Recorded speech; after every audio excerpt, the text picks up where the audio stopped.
यानंतर कोरोनाच्या कालखंडामध्ये ज्या व्यक्तिमत्वानं देवदूत म्हणून काम केलं आणि महाराष्ट्राच्या जनता जनार्दनानं ज्यांना आशीर्वाद दिला ते माजी आरोग्य मंत्री राजेशजी टोपे साहेब बोलतायत। खरं तर आज आपल्या सर्व उपस्थितांचं निष्ठावान असलेल्या कार्यकर्त्यांचं, नेत्यांचं आणि या ठिकाणी उपस्थित सर्वच मान्यवरांचं मी 26व्या वर्धापन दिनाच्या निमित्ताने मनपूर्वक स्वागत करतो आणि खूप खूप शुभेच्छा देतो। आपण जरा सिंहावलोकन केलं, मागे वळून बघितलं 26 वर्षामध्ये, तर आपल्याला एकच लक्षात येईल की पवार साहेबांसारखं व्यक्तित्व आपल्याला मागच्या अनेक वर्षांपासून राज्याला आणि देशाला दिशादर्शक राहिलं। सामान्य माणूस हा माझा केंद्रबिंदू आहे आणि त्याच्या हिताच्या जपवणुकीसाठी राजकारण करीन हा विचार घेऊन पवार साहेबांनी राजकारण केलं। नेहमीच सामाजिक समता, सामाजिक न्याय, महिला सबलीकरण, शिक्षण, शेती, शेतकऱ्यांचे हक्क या सगळ्या सामाजिक प्रश्नांवर सतत त्यांनी आयुष्यभर काम केलं, खूप कष्ट वेचले।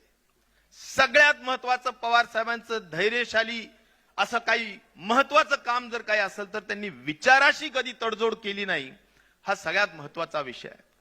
आणि त्यामुळं आज विचाराशी तडजोड करायची नाही। वादळ येतील, वारा येईल, आणखी काही संकट येतील, पण त्याला धीरोदात्त म्हणून उभारायचं आणि त्याला सामोरं जायचं, हेच त्यांच्या व्यक्तित्वातून खऱ्या अर्थाने आपण शिकलं पाहिजे।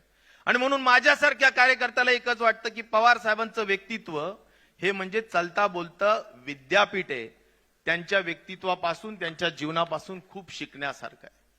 आज मला ज्यावेळी तरुणांवर तर एवढा प्रचंड विश्वास आहे साहेबांचं वय 85-84 हे तरुणांना अधिक प्रेरणादायी आहे मी असं म्हणेल।